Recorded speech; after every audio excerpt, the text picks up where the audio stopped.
Welcome to the Women's Motorsports Network podcast, the show that puts the spotlight on the incredible women who fuel the world of motorsports. From drivers to crew members, engineers to fans, and everyone in between, we're here to celebrate the trailblazers, dreamers, and doers shaping the sport we love. Each episode, we share inspiring stories of females of all ages, from every corner of the motorsports universe, past, present, and future. It's a journey through the seasons of life filled with heartfelt moments, laughter, and a whole lot of horsepower. So whether you're a lifelong fan, a racer yourself, or simply curious about the extraordinary women behind the wheel, settle in, relax, and enjoy a fun and uplifting ride with us. This is the Women's Motorsports Network podcast, connecting and celebrating women in motorsports, one story at a time. Let's hit the track. Guys, my name is Merisa Hendricks. I'm from Central Pennsylvania. I'm 32 years old. I currently work at GAF Roofing Materials as a forklift operator. So the way I got my start in motorsports was I was about 3 years old when my parents bought me a Suzuki LT80, and I was too small. So they took the seat off and they put a piece of carpet on, and that's how I started riding ATVs, was at the age of 3. Wow. And it's pretty much stuck till now, 32. Wow. So you've been doing this all your life. Yeah, pretty much. Yeah. I was huge into sports coming up through. So I never got to race like through my teenage years. My first year racing, I was 19 or 20, something like that, 21, where I finally bought like my own quad and wanted to race. But then my job that I had at that time, I just didn't have the money to do so. Mm-hmm. But once I had switched jobs, then that's when I really started racing around like the 22, 23 mark is when I really started racing. So that's about 10 years ago? Yeah. Yeah. Okay. Yeah. So like cool. I got my start, I started running Supercross because I wasn't real sure, and I didn't have like a lot of friends in the industry at this point. Mm-hmm. So I just went there into like local small events, pretty much just a ride. Like I didn't know ins and outs of it. I just loved the sport. But the more I started going and being a female, like it draws attention, but I've always had good attention. Like I've never had like super negative feedback just because I'm a woman in a male driven sport. Right. Which is great. That is great. I love hearing that for sure. Yeah. Yeah. So in 2021, I think it was, it was 2021 or was it 22? Yeah. Well, no, 21 or 22. I forget which one, but I was in a bad accident racing Supercross. I had, the gate dropped. I got a really bad start, and I just wasn't patient, and I ended up touching wheels with a guy in front of me, and I broke 5 through 10 on my ribs on my left side. I broke my arm.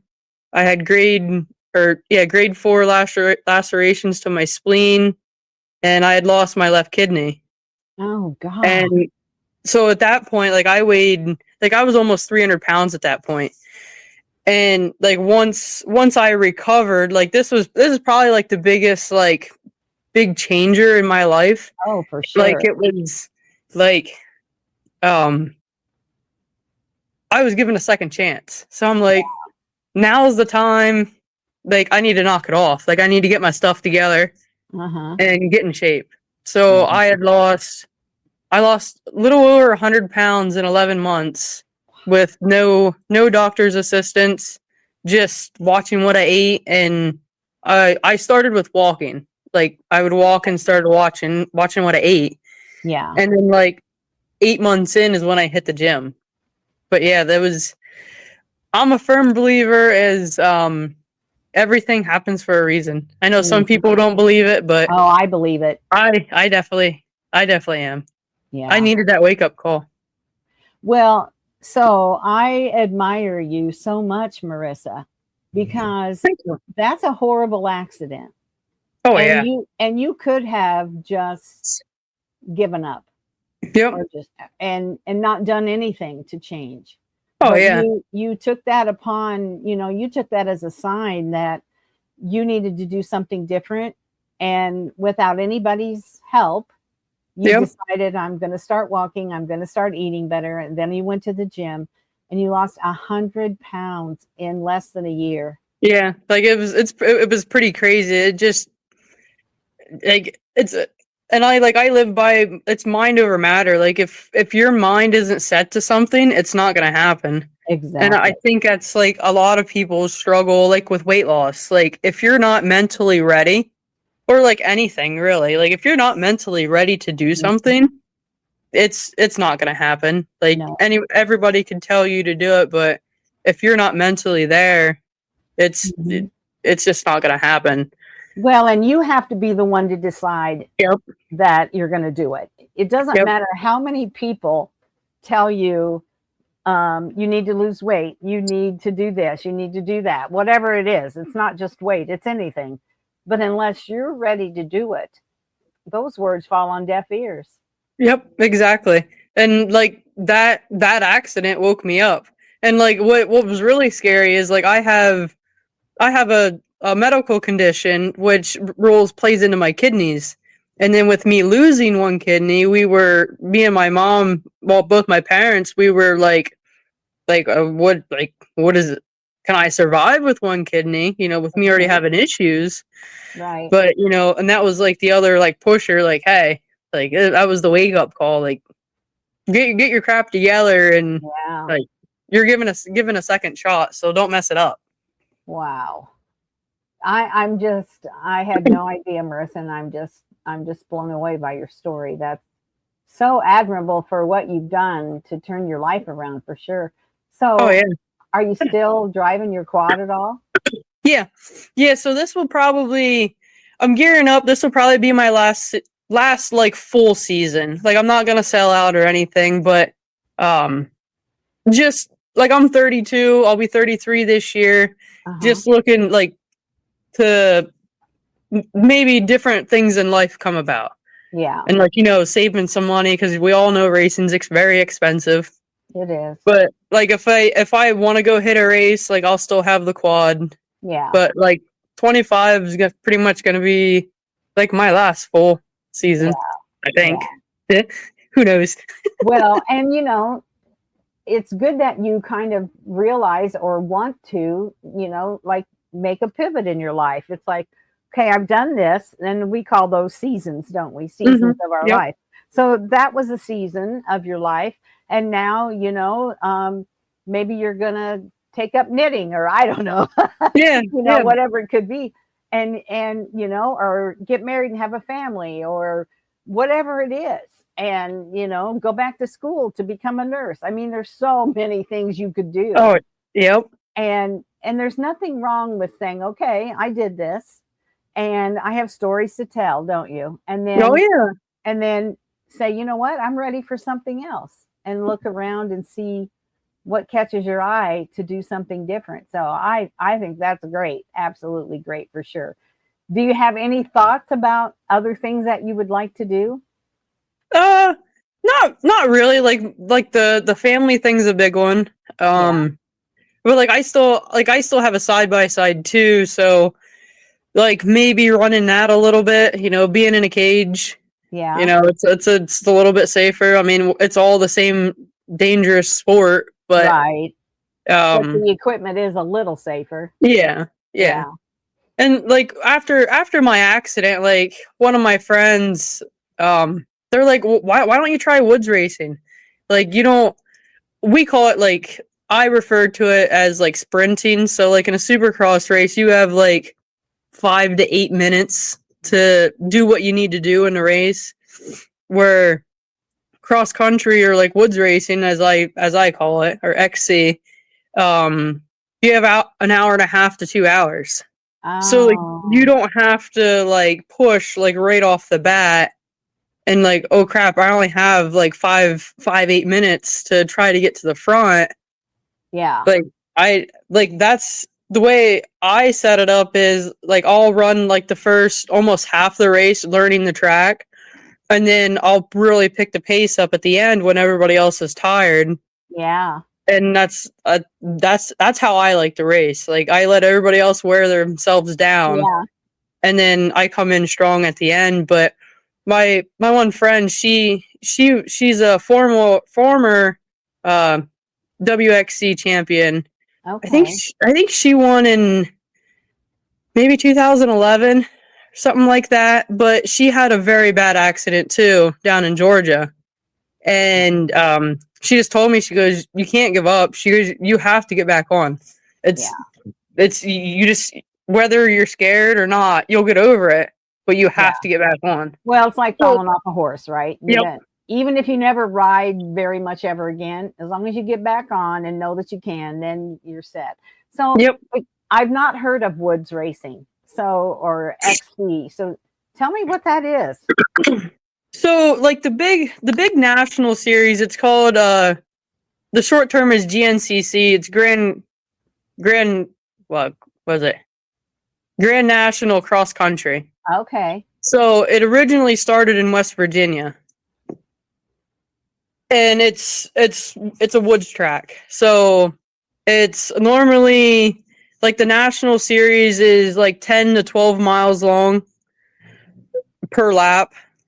So most of the time you only run maybe 4 laps if you're lucky. Okay. Now Okay. like my local races here in like central Pennsylvania, the mileage is shorter like per lap, but you do more laps. Yeah. So Okay. like it's anything, like it's rocks, it's mud, sand. So it's out in the woods, literally Yep. out in the woods, in the Yep. middle of nowhere, Yep. and there's a start finish line, Yep. and you all start at the same time. Yeah, so we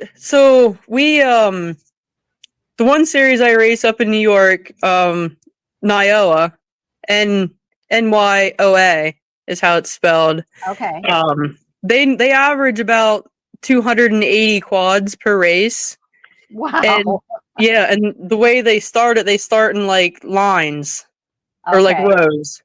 So like your real fast people or your A guys, your pro guys, it'll be like row 1 and 2 and so on and so forth. And like Okay. their pro women lineup there is, it used to be row 11, but this year it's getting moved back to row 12 because they had to split some of the A guys up because there was too many of them and the Okay. line was just too big. Yeah. But yeah, like there will be anywhere from 100 to 280 of us on the track at the same time, running technically running the same race, but not running the same race. So Like is we it, can.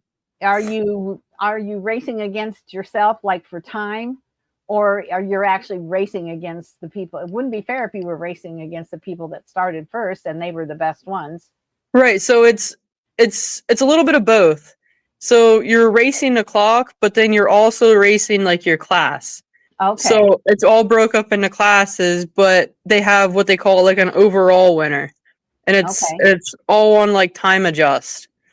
So like if the front row leaves say at like 10 o'clock, and then I leave at like 10:02, there's like a 2 minute time adjust there. I So see. Okay. if I make that time up, I'm gonna be higher in the overall than Yeah. what they are.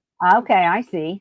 And like I always tell people, like I rode co-pilot with my one friend in the side by side once, and I told him like he was so worried about our one friend catching us from the line behind us. And when he finally caught us, I told him, I was like, stop, like don't drive like a nut, like don't wreck us. I said he already has you in overall. I said he can see you. I Yeah. said just let him go. I said there's no point in holding him up. I said he's already ahead of you. Right. Not Right. physically, but in time adjust, he's ahead of you. Exactly. Yeah. Yeah. No, I see. Because I didn't think they could all start at once. That wouldn't make any sense. So that does make sense. The time adjustment. Yeah, Okay. it's normally like they, as long as there's no accidents in the first corner, like I think it's like 20 seconds or 30 seconds between each line, something like that. Okay.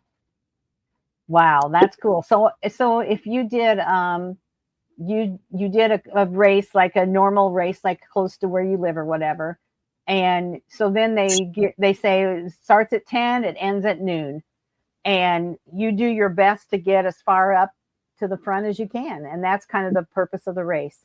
Yep, Yeah. pretty much, yeah. I mean, Okay. you're like That sounds so fun. It is, and that's what's nice, like with not having to like sprint, as I call it, like right off the bat. Yeah. Like you can learn the track like your first lap or so, and then really build your speed up.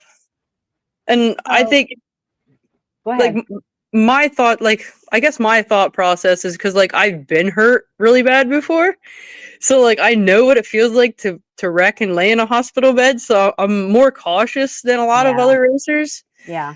And that's why I like to learn the track a little bit. Yeah. But I mean, sometimes it works out in my favor. Well, I would think so, for sure. So, I mean, so when you take off and go in your line, so it's a horizontal line of quads. Yep. And then so the track is like wide enough for how many quads typically? How many are in a line? Oh boy, sometimes some classes, they're almost 30 on the line. Wow. Like, and all 30 of those quads will leave at the same time. So I'm never in those lines, thankfully. Like the women's class the women's class is like we range from, well, up in the New York series, it's like 6 to 12. Oh yeah, that's more manageable. Yeah. So it's not crazy like 30. 30 is crazy. I can see a lot of bumping and wrecking. Oh yeah, there is. Yeah. So, I mean, typically, are there a lot of wrecks because there's so many of them? Are there a lot of like running into each other, or really the object is to not really? I mean, you don't want to run into somebody and have what happen to you. Now, like going into the first corner, like there is a lot of like bumping and just like any type of racing of like circle track and stuff. Okay. You're still rubbing. But for the most part, like nobody comes in like a bulldozer or a wrecking ball is like what I kind of like to refer to. Right. Now it does get kind of hairy when like you get into lappers. Okay. Like, because some of them don't want to move, so then you're stuck. So you end up just rev bombing them and like yelling, so they know you're there. Right. So they move, but it's hard on a quad trying to pass in the woods because there's not much room. Like it's pretty tight. So. Yeah. So what do you love most about that kind of racing? Because that, to me, that sounds like so fun, and it sounds like any age could do it. Like, I'm old. I could probably, if I was into that, I could do it even as an older person because it just sounds so fun. Oh yeah, they're well, actually both the New York series and the national series, they both have I think they call it Golden Masters, which is I think it's like 60 plus or something like that. Yeah. And there was a guy who ran a 4x4 and ran the whole national series. And he was like a fan favorite. He finished every race. I'll bet he was. That is so fun. Wow. But yeah, like I mean, most of it's like the camaraderie of everybody that's there. It's such a big family feel because so we literally race once a day.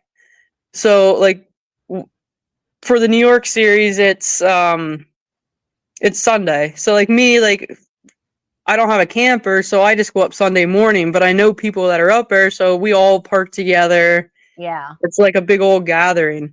And eat together and just hang out for the day and have fun. And then somewhere in that time you do your race. Yep. Yeah. And like when I go to like the national races, Friday nights or the dinners were normally at Hannah Hunter's camper. Yeah. We would go to her camper, and then Saturday nights was normally at the Collier's. Like it was like dinner here one night, Yeah. and after the race we go over here. Yeah. Yeah, that's great. I just think you're going to find that at some point you'll miss it because of Oh the yeah. camaraderie. It won't Yep. be because of the racing. It'll Yeah, be, like and you can still go and watch, oh yeah, I'll still go. 100%, I'll still go because just the amount of friends and well, Yeah. I might as well just call them family that I've gained through it. Like there'd be like most of the time I don't race the nationals. I just go to support my friends. Yeah. I can see that. I can see how and why you would do that for sure. And So, another neat thing with the woods racing scene is so we do pit stops also okay. during those long races. So like me, I don't have to stop for gas. Like my quad can make it in an hour and a half race, but like 2 hours, yeah, like almost everybody will stop for fuel Okay. and a goggle change. Okay. Or if it's muddy, you'll have multiple stops for goggles. Yeah. And the other cool thing is there's as like your pit crew or like a fan, you can literally go anywhere on the track you want. Like there's no boundaries. Like if you want to go 10 miles deep into the woods, you can go 10 miles deep into the woods. Huh. And that's and like in really bad mud races, the pit crews, that's what they'll do. They'll almost spread out throughout the track for Yeah. goggles. Yeah. So like the rider constantly has goggles. Because I assume even on a day that it's not terribly muddy, you're going to be really dirty when you're done. Oh yeah. Yep. Yep. Yeah. Yeah, and then in a little bit I'd like to show you like some of the like a set of goggles like we wear cuz they are Yeah. different than the normal Yeah. goggle, which Yeah. Absolutely. we can get to that in a little bit. Okay. Okay. Yeah. Oh gosh. I'm so glad we're talking about this because I can't believe I've never heard of it. You're the first one I've ever heard about doing it. So, how much is your quad just like, a regular quad, or did you do things to it to like soup it up? Oh, like it's far from stock. Like mainly for like this style racing, you really want to focus on your suspension and like a steering stabilizer. You can run it on a stock motor until you like get like high up in the ranks, like A, B class, then motor work really does come in handy. Okay. But it's suspension work because like the track changes so much from actually lap to lap, Yeah. and most of the time, like our local series is we run after the bikes. So Okay. there's the bikes normally like triple our count. So if we have 200, they may have 600 bikes, and they just Clear the up the different track. style ruts and stuff Yeah. that they put on. Suspension is 100% key. Oh, I would think so because your body will just be beat up afterwards. Yeah, like I run Custom Axis, which is from Penske Racing. I know I'm pretty sure they're pretty deep into like the dirt car stuff Yeah. also. But they're semi-local to me. They're out of Reading, PA. Yeah. So they're close to me, and Micah's real good with shocks. Let's just put it that way. Yeah. He can You would dial you have in. to. You would have Yeah. to be, I would think, for that, for sure. Yeah. So, I mean, in any racing, we have up and down days, and you obviously have had your share of down times.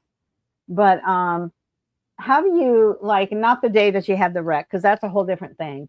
But when you race like this, do you ever have any days when you're just like really discouraged or things didn't go right, or is it more of a less stressful kind of racing? So for me, like I like bouncing around, and when I mean bouncing around, like if I want to go race this series, I'll go race this series. If I want to go over here, I go over there. Okay. Like I tried to run for points once, and I got so frustrated. Yeah. Just by how the system was ran, and I'm like, this isn't no fun. Like I want to have fun, and it made it frustrating. Yeah. So like I know the tracks I like, new tracks and stuff, or like I'll get a hold of my other friends and be like, hey, what race are you going to this weekend? And they're like, oh, well, this weekend we're going to West Virginia. And I'm be like, okay, well, where's it at? And if it's not too crazy far, I'll be like, okay, I'm coming. Yeah. Like most of us, we all communicate like that. Like, hey, what race, or if it's like an off weekend for everybody, hey, where do you want to go ride this weekend? Yeah. Well, and if you're wherever, if you have several of you there, you can help each other too, which is always nice. Not just you off at a race somewhere and nobody else really that you know. So, yeah. Huh. Yeah, I'm just thinking about watching all those quads and bikes and stuff going through the woods. I'm just amazed at one that I've never heard of it. So, wow. Yeah, like if you after the show's done, like if you just jump on YouTube and type in GNCC and it'll probably come up as Racer TV, but there will be some races on there or clips, or it'll give you a good feel of what it is. Wow. So what's your preparation like today's race day? What's your routine like on race day? So actually, if I know I'm racing, say I'm racing today, Monday, I would actually start really prepping almost the week before. Like really, really eating clean, trying to eat a lot of fruits and staying extremely hydrated. Okay. So like say I'm racing Monday, so Saturday I would really hydrate. Sunday I would continue hydrating pretty heavily. And then I would really start eating a good bit on Sunday. Sunday I would start eating a lot. Almost like we call it like carb pack. So like we'll eat a bunch of carbs like that night. And then when it comes race morning, I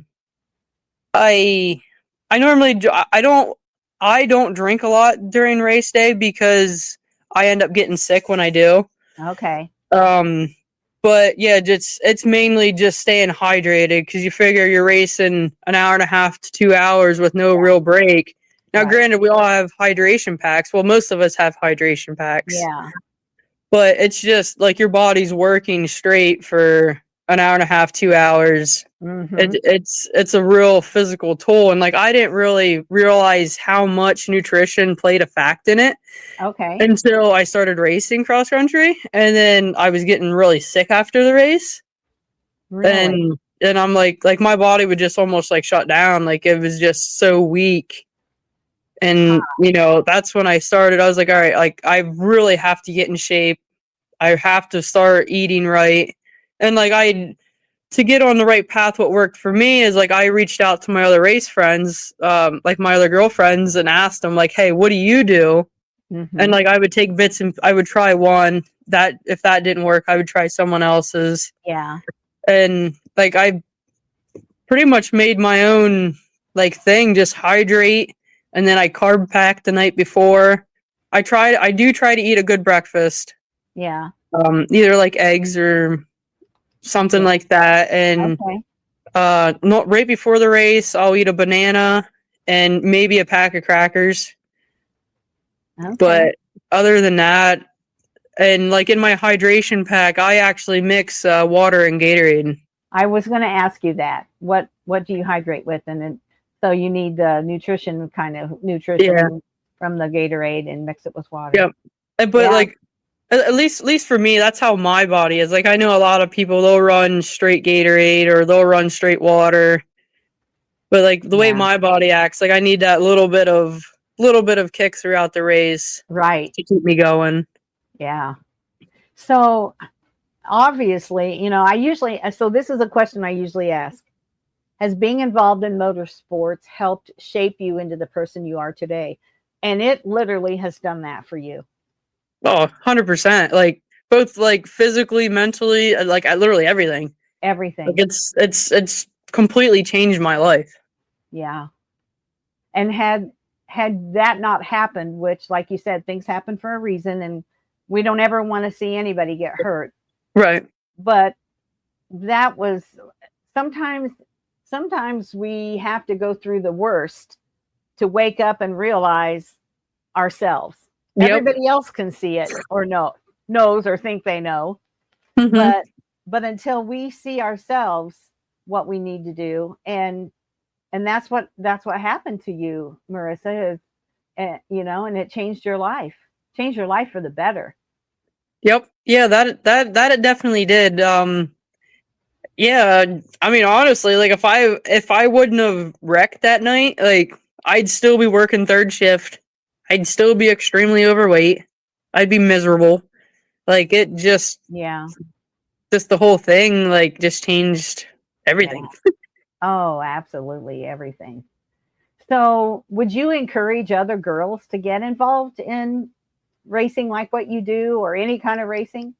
Oh, 100%. And like 100%, yeah, without a doubt. And like from where I'm at in Central PA, like the riding culture is so deep here. It is. It's almost in everybody's blood. Like if you're in any kind of motorsports, like you're someone in your family has raced at some point, I feel. Mm-hmm. Yeah. And we've been seeing like an uprise in like the younger girls. It's hard to get I'd say like the mid 20 age girls out.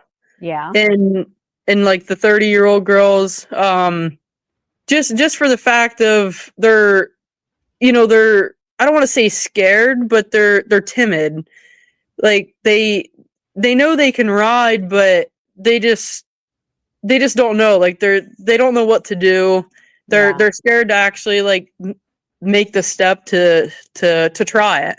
Yeah. And there's do you think some of that too is at those ages they're starting to, have a job that's meaningful to them? They're maybe getting married, starting to have a family, and they're thinking, oh, this is too dangerous now that I have these other people. Do you think that's part of it?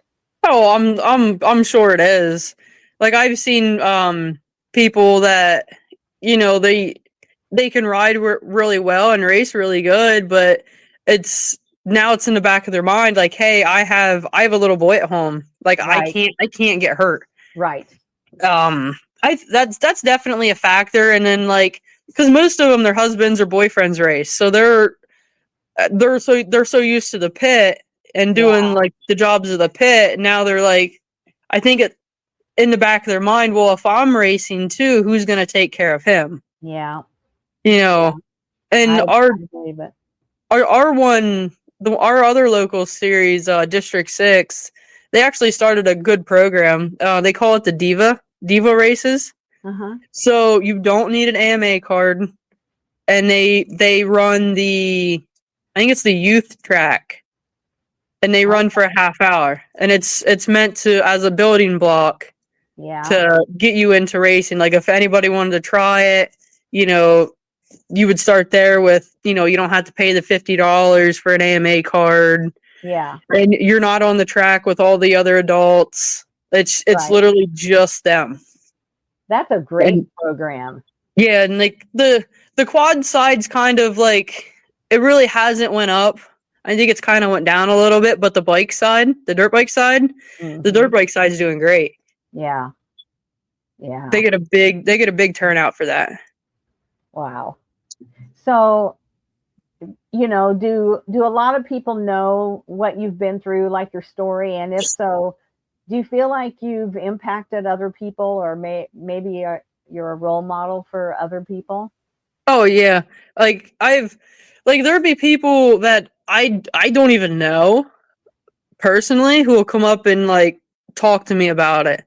Or like they've seen like somebody had shared my post on Facebook, like when I was losing all my weight, and they're like, what happened to you, strived me to start making changes, or like, how can you help me? Like, what did you do? Mm-hmm. Can you help get me started? And then like, and it's crazy. So I'm not super fast. Like I hold my own on the track, but I'm not I'm not blowing the doors off anybody. That's okay. But everybody seems to know me in like that industry. Like I've went to, like, I go to nationals and stuff, and like I said, I mainly don't race, but everybody seems to know who I am.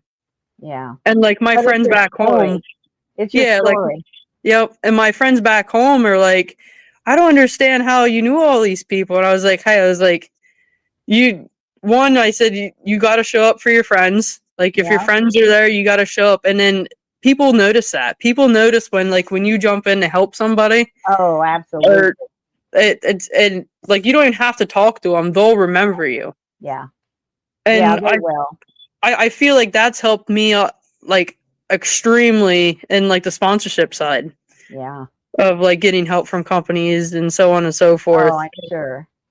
Yeah, because that's the kind of person they want representing their brand. Yep, and that's what I tell people, like, you know, with how deep the racing and off-road industry is here, I'm like, you don't have to be fast.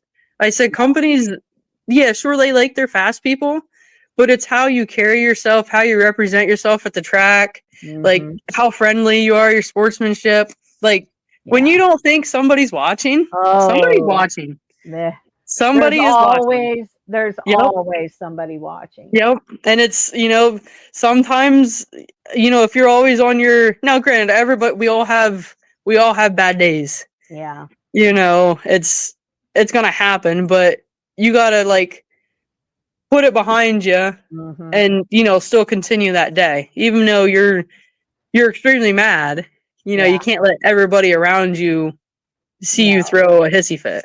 No. You know, I love that you said that about somebody's always watching, and it's more than just how you drive, because I hear it some. I don't hear it as much as I wish I did.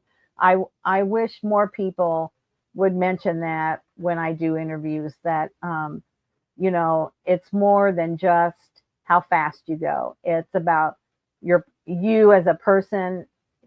How do you work with other people? What do you do at the track? You know, I was thinking about, I was at a racetrack, and it was mostly little kids that were racing, like up to 18. There were some adults later, but there was this little girl, and she was a really good racer. And, you know, everybody knew her, you know, but I was sitting in the bleachers, and she came stomping up the bleachers to her mother. I'm hungry. You know, she was a little brat. She was a little brat. And I was thinking, you better hope that the guy right there is not thinking about sponsoring you, because you just blew it.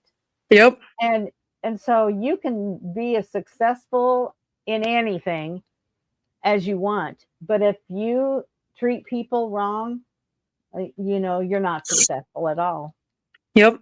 Yeah, like I had like, it wasn't me, but I was at the one race, and my one friend, they had pretty much a championship ending break. So like their break put them out of the championship. And like I knew the breakdown was coming, and I'm just like, get in the trailer. Like, get in the trailer, shut the gate, and do your thing in there. Like, because like they are extremely well known, high up in the ranks. Like, just go in your own space, do what you got to do. If it's something you have no control over, that's really hard to deal with.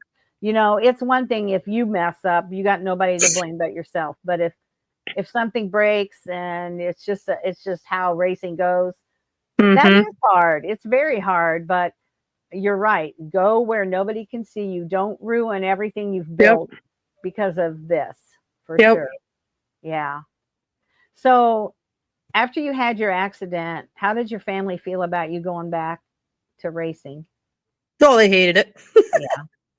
Yeah. They weren't very happy. I mean, like I wouldn't. They didn't want to now with you racing? Yeah, well, kind of. Like they didn't want to see me race again, but I think they wanted to see me ride again. Okay. You know, because like my dad raced, and like he got hurt before, and So like he kind of knew what I was going through, but his wasn't as bad as mine. Yeah.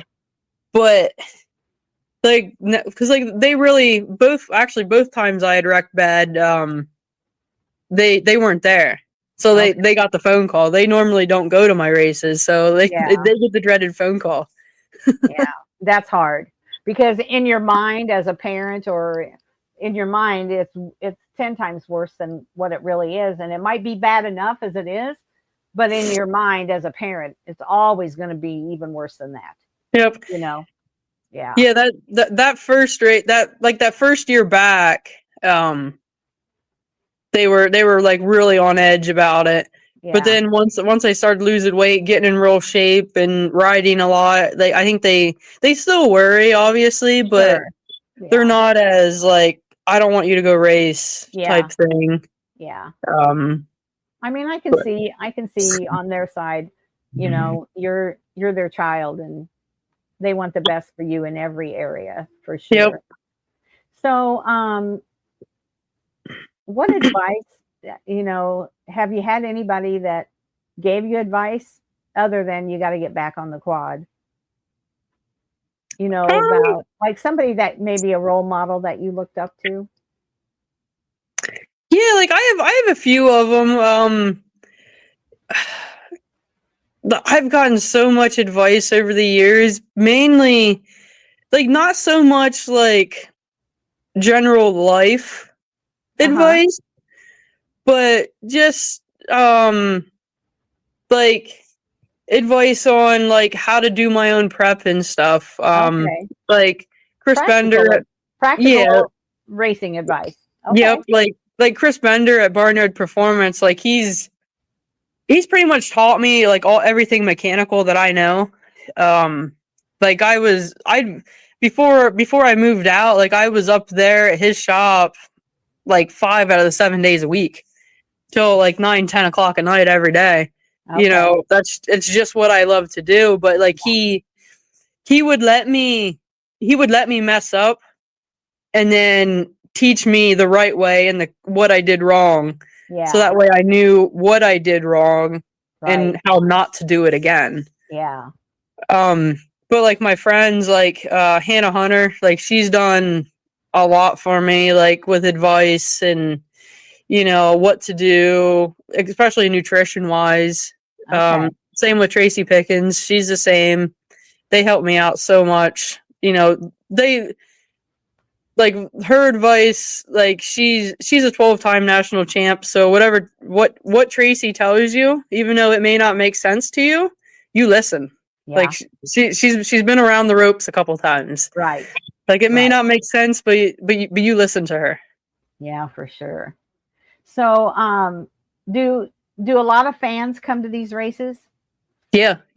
There's a lot. Like the national series, there's so many people there, like cheering you on, and that's huge too. Like there's people you don't even know screaming at you, and like I said, you can go anywhere on the track, so like I could reach out and touch them as I go by. Oh my gosh! And like they're just screaming like go go go, or you can do it. The finish line's right there. Let's go. That's really cool.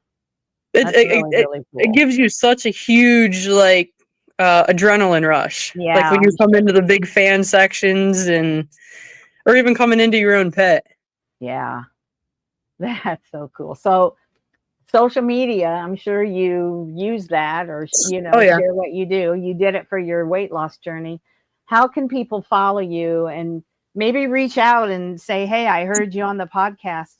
How did you do this? Or how do you do that? Or just even encouragement for you. How would they find you? Yeah, so I have an Instagram. I think my tag is m.hendi22. So m.hendi22. Okay. And then my Facebook page, just search Merisa Hendricks. Yeah. You'll find it. Right now, like normally I have a quad picture as my profile, but it's me and my boyfriend right now. Okay. So, but like my cover photo is of racing, and I don't. All of my pages are public, so nothing. You should be able to click on and see everything. It's nothing. Nothing should be hidden. I'm pretty sure I changed all that to where, if say and you do just want share like where you're going to go to race, and then you share like after the race, like kind of how the weekend went. Do you do that or? Yeah, so not really like where I'm gonna race that weekend. Yeah. Unless it's like a big event. Okay. But after race, I do race reports. Okay. I normally do them like if I race on the weekend, I normally do them like Wednesday or Thursday because I wait for the photographers to get their stuff done, buy photos, and then create a post. Okay. Does your boyfriend race? Nope. Okay. Nope. He's my sole pit guy. Yeah, there you go. Everybody needs one of those for sure. Oh yeah. Well, Merisa, show me your goggles. Okay. So I'm with a company called 92. It's now out of Montoursville, Pennsylvania, and it's my best friend and her husband bought the company. Okay. But this is one of their new releases that they released actually last week. It's an autism awareness goggle. Oh, my grandson has autism, and I'm so they're big for that. Yeah, so they're giving it to so one of the schools up in Montoursville, they have an autism class, and the portion of the proceeds is going to go to them. That is so awesome. I love it. And That's beautiful. What's neat is trying to find something I can rub on these. I love all the colors. So I don't know if you can see, but this is what makes these goggles unique. Is I wish I had a marker over here. But there's a film. I see it. Like there's a film, and like this over here. Yeah. This little thing. It brings you new. Look at that. So like when you have mud and stuff on your face, you just and it reels it right in. Wow. That is slick. That is really slick. Yep, the company's great. Like I've been with them for I think 4 or 5 years now.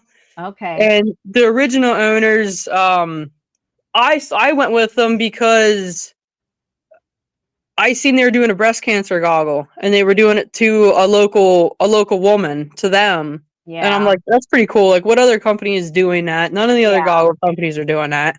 No. And then like I became extremely tight with them. Okay. And life changes. They wanted to sell, so my friend, I couldn't personally buy it, but my friend could. Yeah. And I wanted to be involved with it. So I'm a breast cancer survivor.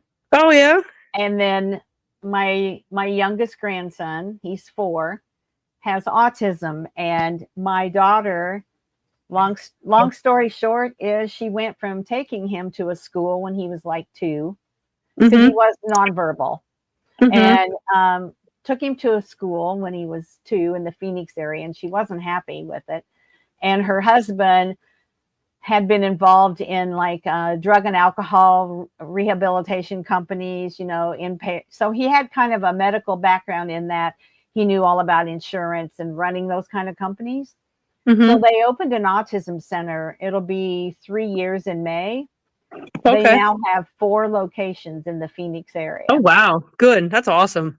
And that's awesome. I'm just so proud of what they're doing. And, the kids they're helping, it's amazing. So for them to be doing that, oh my gosh. Oh yeah. And it's awesome. And to actually like not like I see like some people like they'll do something, but they won't donate to the cause. You know what I mean? And with this being like super local to us, actually going to a school, that means a lot to me, and I'm sure it does a lot of people.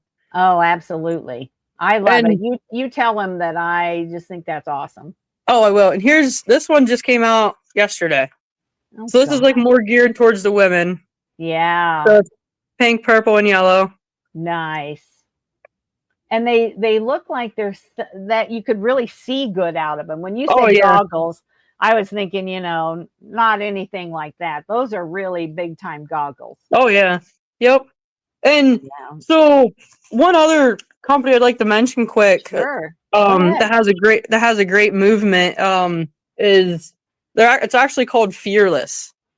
Okay. So they're out of Maryland, and what their mission is for a drug-free life. Like their slogan is "Make your life legendary." Oh, I love And that. they are very big into living clean. Get your high off road sports or any kind of extreme sports. And I they love are that. I'm they gonna are check them doing out. yeah, like they are making leaps and bounds. Like they are really pushing extremely hard to get this like nationwide. Like they want to make this a thing. And like they're putting a lot of money into it. Yeah. Great company, great guys. We have like our team, like you've heard me mention Hannah Hunter. Yeah. She's one of their top athletes. Like it's me, her, Steven, a couple other quad riders. We have a couple of pro scooter riders on the Okay. team. So like it's like any extreme sport. But like their website's fearlesslife.org, I think it is. Okay. Um, but yeah, get on there I'm and gonna check look them them up. out. Like Yeah. the movement that they're trying to push I'm fully behind it. It's a great movement. Well, and I like also, in addition to interviewing women in motorsports, I like promoting companies like both of these because Mm-hmm. they're doing more than just providing equipment Yep. or selling t-shirts and hats, right? Exactly. Yep. And I love that. And I look at my daughter who as she was growing up, I was worried that she even could take care of her dog. Now Mm-hmm. she has 4 children and 4 autism centers. So she's Yeah, that's taking, I mean, it just means so much to me. I mean, all my daughters are amazing. They are. But I just never saw her doing this. mm-hmm. And I love companies that are giving back and really giving more than they're getting. Yep. That's what these companies are Oh doing. yeah, same here. Like I would much rather go to the little company than a big Yeah, one that really don't give two craps about you. right. I agree. But I yeah, like if agree. you like the 92, like their website, it's 92crew.com. Okay. And I can get you in touch with the new owner. She's Yeah. real cool. She's sweet. She's my best friend. Like she's Yeah. awesome. I would love to Um, be, if you can send me something after we're done, oh how to yeah. get a hold of each of those companies. Yep. I would love to talk to both of them. Yeah, Yep, I definitely will, and I'm sure Courtney would love to do a little section with you because like her son also races, but she's get like almost like the pit perspective of it, yeah, yeah, and then like a business owner in the industry. right. Yeah, I'd love to talk to her. Well, Okay, yeah, Marissa, this is, we were discussing before we got on here that we both had a long day because it's 7:15 Eastern time. yep. Neither one of us have had dinner, I'm sure. And I don't even know what we're having for dinner at this house, so who knows. But after being on here with you, you've just made my day. Just That's your awesome. your story and meeting you, even though it's across the waves here on StreamYard. But I feel like I know you. I feel like I kind of know you in your soul a little bit about who you are and what you're gonna do great things by sharing your story and helping other people. And wow, I'm just so happy that we had a chance to talk tonight. Oh yeah, so same here. I was kind of nervous, but I'm so glad I did it. Like I love talking about it, and Yeah. just because that's how much I love the sport, and like what I've been through can help people, and I like Oh, helping people. absolutely. So Absolutely.